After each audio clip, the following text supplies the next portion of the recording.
Immigration Lookout Bulletin Order para kay Coach Tab Baldwin, ang pamilya ng nalunod na student-athlete na si Rene Baterbonia. Yan ay habang iniimbestigahan ang sinapit ni Baterbonia at kapwa niya basketballistang si Divine Adili sa team building ng Ateneo Blue Eagles sa Aurora. Magbabalita si Mon Gualvez. Palangiti, marunong makisama at masipag. Ganito inalala ng kanyang dating teammate sa New Era University Hunters ang Nigerian basketball player na si Divine Adili. Siya po yung tinitingala namin, ma'am. Kasi nakikita po namin kung gaano siya kasipag. Divine is truly a great athlete, no? Mabait na bata, no? Palaging nasa ensayo. Nasawi si Adili matapos malunod sa team building activity sa Aurora. Tulad ng kapwa niyang biktimang si Rene Baterbonia, laki sa hirap si Adili. Yung kapatid niya po is parang kagaya niya din po sa Mali, nakikipagsapalaran din po. Once a year lang din daw po umuwi. Ayon sa embahada ng Federal Republic of Nigeria, hiniling ng pamilya ni Adili ang autopsy sa kanyang labi bago iuwi sa kanilang bansa. Sa ngayon, wala raw silang natatanggap na impormasyong may nangyaring foul play. Pero suportado nila ang mga hakbang para sa transparent na investigasyon. Dumalaw naman sa burol ni Baterbonia kaninang madaling araw si Senator Robin Padilla. Naghain na raw siya ng resolusyon para maimbestigahan in aid of legislation ang nangyari kina Baterbonia at Adili. Lumudugo ang puso ko dahil napakaagang nawala ng batang to. Dahil sobrang pamapagmahal niya sa pamilya niya. Inaasahan natin na kagyat ay madesisyonan talaga kung sino ang uupo sa public order, kung sino ang chairman niyan para po magkaroon na kagad ng hearing nito.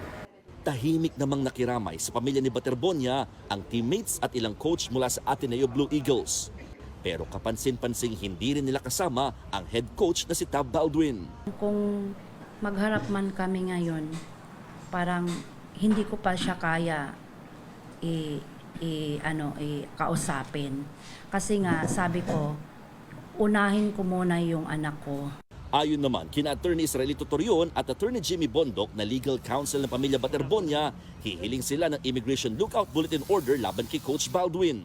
Mas mabuti raw na nasa Pilipinas si Coach habang gumugulong pang investigasyon. Wala pang pahayag si Baldwin kaugnay nito. Bumisita rin sa burol si Philippine Sports Commission Chairman Pato Gregorio.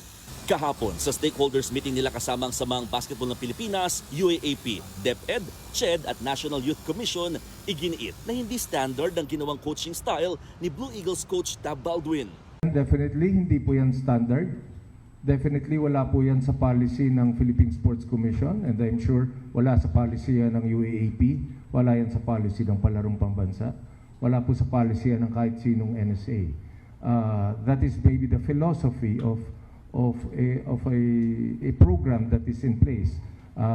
That is their style. Magbibigay ang PSC ng tig 250,000 pesos na financial assistance sa pamilya ni Baterbonia at Adili.